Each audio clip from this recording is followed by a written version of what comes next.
Assalamualaikum warahmatullahi wabarakatuh. Selamat pagi, anak-anak.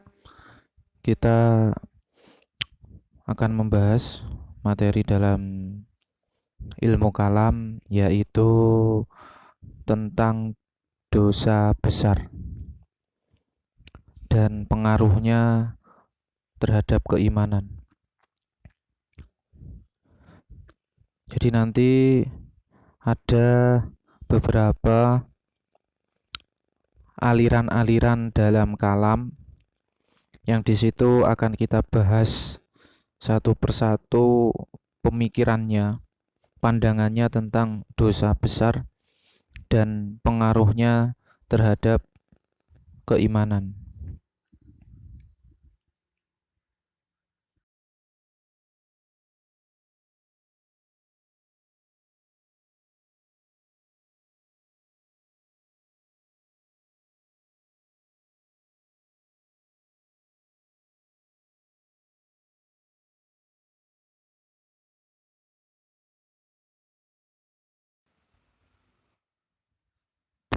Sebelum kita membahas satu persatu pandangan aliran-aliran dalam ilmu kalam, terlebih dahulu kita akan membahas prawacana.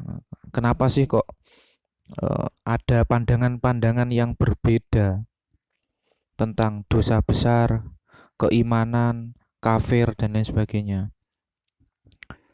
Nah, kita mulai peristiwa ini dimulai ketika tahkim ya, atau arbitrase saat perang Siffin. Perang Siffin itu adalah perang antara kubunya Sayyidina Ali bin Abi Thalib dengan Muawiyah bin Abi Sufyan. Nah, di situ awal mulanya terjadi istilah kafir mengkafirkan yang ditandai dengan munculnya golongan Khawarij, yaitu golongan yang keluar dari barisan Ali saat perang itu. Ada beberapa kelompok, beberapa orang yang keluar dari barisannya Ali, alasannya tidak sependapat dengan keputusan tahkim yang diambil oleh Ali. Mereka menganggap bahwa keputusan yang diambil oleh Ali untuk menerima perdamaian dari kubu lawan itu dianggap keputusan yang salah atau keputusan yang diambil tidak berdasarkan dengan Al-Quran. Sehingga orang-orang Khawarij ini, golongan-golongan Khawarij ini sampai sekarang itu mengkafirkan, ya, menganggap kafir orang-orang yang melakukan tahkim, orang-orang yang mendukung dan membenarkan tahkim, termasuk Sayyidina Ali radhiyallahu an.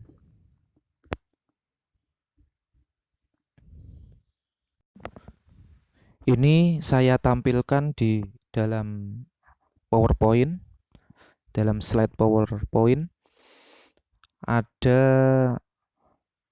surat Al-Maidah ayat 44, itu saya cantumkan artinya. Nah, kenapa saya cantumkan surat Al-Maidah ayat 44 ini? Karena inilah yang menjadi pegangan, yang menjadi pedoman golongan Khawarij untuk menyatakan bahwa tahkim yang dilakukan oleh Ali itu adalah salah dan tidak sesuai dengan Al-Quran. Nah, ini mereka salah mengartikan ayat, terutama pada kalimat yang terakhir itu yang berbunyi, barang siapa yang tidak memutuskan menurut apa yang diturunkan Allah, maka mereka itu adalah orang-orang yang kafir. Nah, itu yang digarisbawahi, yang dijadikan sebagai patokan atau pijakan oleh golongan Khawarij untuk menganggap bahwa tahkim yang dilakukan oleh Ali saat perang Siffin itu adalah salah.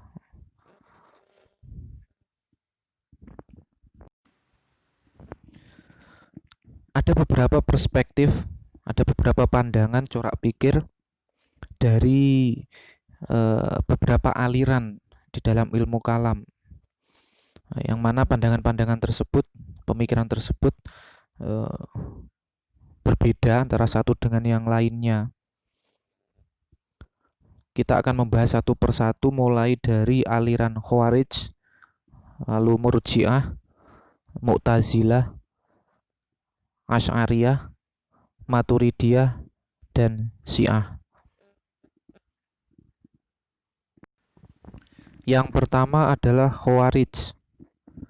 Nah, ini seperti yang dibahas di awal tadi, Khawarij awal mulanya sejarahnya ya itu tadi, mereka yang semula adalah pengikut Ali lalu melepaskan diri dari barisan Ali karena tidak sependapat atau istilahnya kecewa, menyalahkan keputusan yang diambil oleh Ali untuk menerima tahkim. Nah, bagaimana pandangan Khawarij ini terhadap pelaku dosa besar? Jadi bagi golongan ini, siapapun yang beriman namun tidak menjalankan perintah agama, bahkan melakukan dosa, maka ia dianggap sebagai kafir, atau dalam istilah mereka disebut amal itu bagian dari keimanan. Al-amal juz'u min iman. Tuh. Jadi menurut mereka amal dan iman itu saling melekat, ya tidak bisa dipisahkan. Jadi jika amalnya rusak, maka otomatis imannya juga rusak. Jadi jika mereka berbuat dosa besar, maka dianggap kafir. Al-amalu juz'u min iman. Terus ada beberapa sekte di dalam Khawarij yang akan kita bahas. Saya cuma membahas 3 saja karena ada banyak. Saya akan membahas 3 saja. Yang lainnya nanti bisa dipelajari lebih lanjut. Yang pertama adalah sekte Muhakkimah. Nah, golongan ini, sekte ini mengkafirkan Ali, Utsman, orang-orang yang terlibat dalam perang Jamal. Perang Jamal ini adalah perang antara kubunya Sayyidina Ali dan Sayyidatina Aisyah. Jadi perang antara mertua dan anak menantu ya. Itu juga orang-orang yang terlibat di dalam perang Jamal itu dianggap kafir oleh mereka, sekte Muhakkimah. Lalu Muawiyah dan para pengikutnya juga dianggap kafir oleh mereka. Lalu Amr bin As dan Abu Musa al-Asy'ari. Dua tokoh ini adalah juru runding ya. Juru runding saat peristiwa tahkim. Itu juga dianggap kafir oleh sekte Muhakkimah. Dan orang-orang yang ridho atau yang setuju terhadap tahkim itu juga dianggap kafir oleh sekte Muhakkimah. Mereka juga menganggap kafir orang-orang yang berbuat dosa dan bermaksiat. Selanjutnya sekte Azariqah. Ini sedikit lebih ekstrim ya. Yang pertama mengkafirkan Ali radhiyallahu an. Semua golongan Khawarij apapun sektenya itu mengkafirkan Ali. Lalu yang kedua mengkafirkan orang yang mendukung dan memerangi Ali. Jadi yang dikafirkan tidak hanya mereka yang mendukung Ali, tapi juga mereka yang memerangi Ali itu juga dianggap kafir oleh mereka. Yang ketiga boleh membunuh wanita dan anak-anak dari kelompok yang menyelisih mereka. Jadi ada kelompok yang menyelisih mereka, anak-anak sama wanita boleh dibunuh. Nah, ini sangat ekstrim sekali. Anak kecil yang musyrik itu kekal di dalam neraka. Ditambah lagi bisa nyeret orang tuanya. Jadi kekal di dalam neraka bersama orang tuanya. Lalu orang yang berdosa besar termasuk kafir milah. Kafir milah itu kafir yang sudah dianggap keluar dari barisan Islam dan kekal di neraka.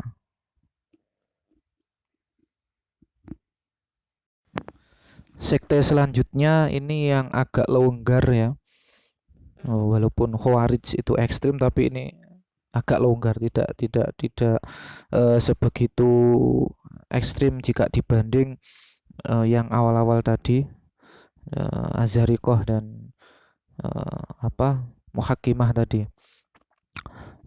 Ibadiyah ini menganggap orang yang tidak sepemahaman dengan mereka itu termasuk kafir nikmat. Jadi maksudnya kafir nikmat itu bukan mukmin juga bukan musyrik. Ya. Jadi masih apa em, orang yang berbuat dosa besar itu masih dianggap sebagai muwahhid. Ya. Muwahhid itu adalah orang yang masih mengesahkan Allah, ya. Yang dianggap masih mengesahkan Allah, namun bukan mukmin. Jadi disebut oleh mereka sebagai kafir nikmat, bukan kafir milah. Kalau kafir milah tadi kan kafir yang sudah keluar, ya, sudah dianggap keluar dari barisan Islam. Lalu masih ada sekte-sekte yang lain seperti Najdat, Sufriyah, Ajaridah, dan Baihasiyah. Kalau penasaran nanti bisa dipelajari di e-book Ilmu Kalam kelas 12 agama. Aliran yang kedua yaitu Murji'ah. Murji'ah ini waktu kita belajar akidah akhlak kelas 11 kita lebih mengenal aliran ini dengan memandang pelaku dosa besar itu ditangguhkan, ya. Jadi bukan haknya manusia untuk menghakimi atau mengejudge bahwa dia itu kafir atau mukmin. Nah, bagi mereka iman bagi mereka itu ikror bil lisan dan tasdik bil qalb, ya. Mengikrarkan, menyatakan dengan lisan dan membenarkan, meyakini di dalam hati. Iman tidak bertambah juga tidak berkurang menurut mereka. Jadi tetap iman itu. Dalam masalah dosa besar mereka beranggapan bahwa yang melakukannya tetap dianggap mukmin, ya. Orang yang melakukan dosa besar itu tetap dianggap mukmin oleh golongan Murji'ah. Karena bagi mereka iman itu letaknya di dalam hati. Tidak ada yang tahu bagaimana hati manusia itu. Jadi lebih ekstrimnya pemikiran Murji'ah ini, bagi mereka iman itu tidak ada kaitannya dengan amal perbuatan. Jadi ibaratnya jika kita melakukan peribadatan umat agama lain, umat Kristiani misalkan atau umat Buddha, itu bagi mereka tidak dianggap itu kafir sepanjang hatinya masih ada iman. Nah, sementara kita tidak ada yang tahu bagaimana keadaan hati manusia itu. Jadi berbeda jauh dengan Khawarij tadi. Kalau Khawarij tadi al imanu juz'u min al amalu juz'u min iman, amal itu bagian dari iman. Kalau Murji'ah ini amal perbuatan tidak ada sangkut pautnya sama sekali dengan iman. Seperti itu. Dan selanjutnya yaitu Mu'tazilah. Kalau kita dengar Mu'tazilah saat pembelajaran akidah akhlak kelas 11 dulu, aliran-aliran dalam ilmu kalam, kita pasti akan mengarah kepada konsep manzilah bainal manzilataini, ya. Posisi di antara dua posisi. Itu maksudnya bagaimana? Jadi aliran Mu'tazilah ini mereka berada di poros tengah dalam penentuan kafir dan tidaknya seseorang dalam berbuat dosa besar. Kalau yang Khawarij tadi langsung mengkafirkan, kalau yang Murji'ah tadi tidak dianggap kafir, kalau yang Mu'tazilah, nah ini berada di tengah-tengah. Jadi mereka yang melakukan dosa besar itu berada di posisi di antara dua posisi. Jadi tidak mukmin juga tidak kafir. Tuh. Tidak surga juga tidak neraka. Nah, nih. berada di posisi di antara dua posisi. Tokohnya yang paling terkenal adalah Wasil bin Atha. Ini beliau dulu adalah muridnya Hasan Al-Basri, tidak sependapat dengan gurunya. Lalu beliau mendirikan paham atau aliran ilmu kalam, yaitu Mu'tazilah. Ngoten. Asy'ariyah. Menurut Al-Syahrastani, beliau mencoba memadukan kedua konsep Asy'ariyah tentang konsep keimanan. Jadi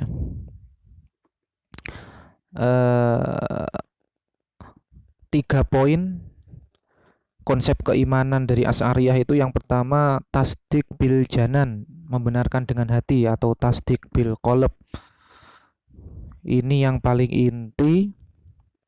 Lalu syaratnya itu harus iqrar bil lisan, dinyatakan bil lisan, ya, dinyatakan dalam lisan. Lalu yang ketiga sebagai furu' adalah amal bil arkan, yaitu menjalankan kewajiban atau menjalankan yang telah dirukunkan oleh syariat. Jadi menurut Asy'ariyah, sebesar apapun dosa yang dilakukan seseorang, sepanjang masih ada tasdik atau masih ada keyakinan, pembenaran tentang Islam di dalam hatinya, ia tetap dikatakan beriman meskipun sudah tidak sempurna lagi dikarenakan sudah terkotori dengan perbuatan-perbuatan dosanya, namun dia tetap dikatakan beriman. Seperti itu. Itu menurut Asy'ariyah. Selanjutnya menurut aliran Maturidiyah. Jadi Maturidiyah itu ada dua, Maturidiyah Samarkand dan Maturidiyah Bukhara. Menurut Maturidiyah Samarkand, iman itu adalah yang paling penting tasdik bil qalb. Jadi tidak hanya sekedar iqrar bil lisan, oh saya Islam, oh saya orang yang beriman. Jadi tidak hanya sekedar iqrar bil lisan, tapi di dalam hatinya harus tasdik, ya, tasdik, membenarkan bil qalb. Tasdik bil qalbnya juga harus didasari dengan ma'rifah. Ma'rifah itu adalah hasil penalaran akal pikiran. Jadi tidak hanya sekedar wahyu.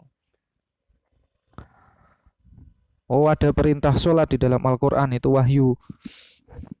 Namun didasari dengan penalaran akal pikiran. Oh, ternyata saya memang butuh untuk melaksanakan peribadatan sholat dan lain sebagainya.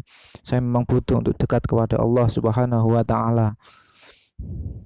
Namun menurut Maturidiyah Bukhara, iman itu ya dua-duanya.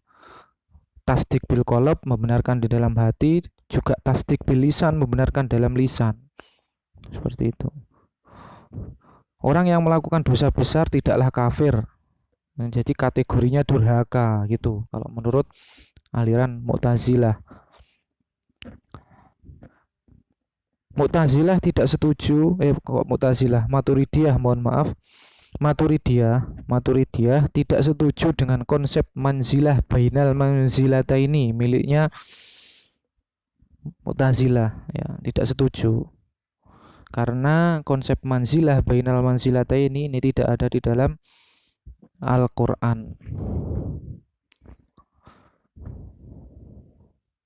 Jadi menurut Maturidiyah, orang yang melakukan dosa besar itu tidak kekal di neraka sepanjang di dalam hatinya masih ada iman, masih ada kebaikan yang pernah dilakukan. Ya, berada di nerakanya hanya sekedar untuk membersihkan dosa-dosa yang telah dia lakukan. Jika sudah bersih dari dosa-dosa, sudah suci dari dosa-dosa, maka tetap mendapatkan hak surganya Allah. Seperti itu. Yang adalah Syiah.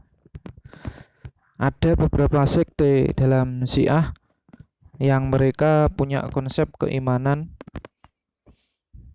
yang rukun imannya tidak sama dengan kita, ditambah oleh mereka. Jadi bagi mereka Mereka menganggap sah imannya seseorang jika sesuai dengan keyakinan mereka. Jika ada orang kok tidak sesuai dengan keyakinan mereka, maka mereka tidak menganggap sah keimanannya.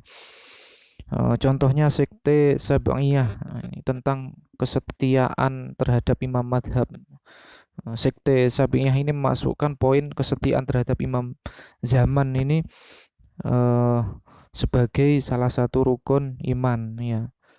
Harus percaya, harus setia terhadap imam zaman, itu baru dianggap sah keimanannya seseorang oleh sekte Sabaiyah. Yang lebih ekstrim lagi adalah sekte Hulat.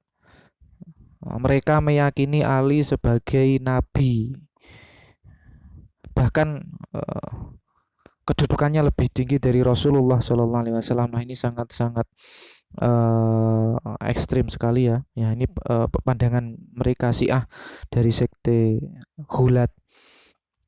Adapun menurut sekte Zaidiyah tentang orang yang berbuat dosa besar, tentang orang yang berbuat dosa besar, jika matinya ia belum taubatan nasuha akan kekal di neraka. Namun jika sebelum mati dia kok sudah taubatan nasuha, ya urusannya beda lagi, ada perhitungannya sendiri.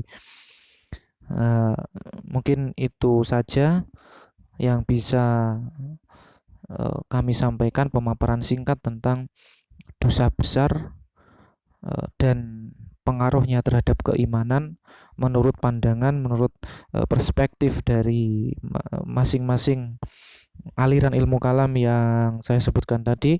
Terima kasih, semoga bermanfaat. Untuk lebih lanjutnya bisa kita diskusikan, bisa kita tanya jawab di grup WhatsApp. Terima kasih. Wassalamualaikum warahmatullahi wabarakatuh.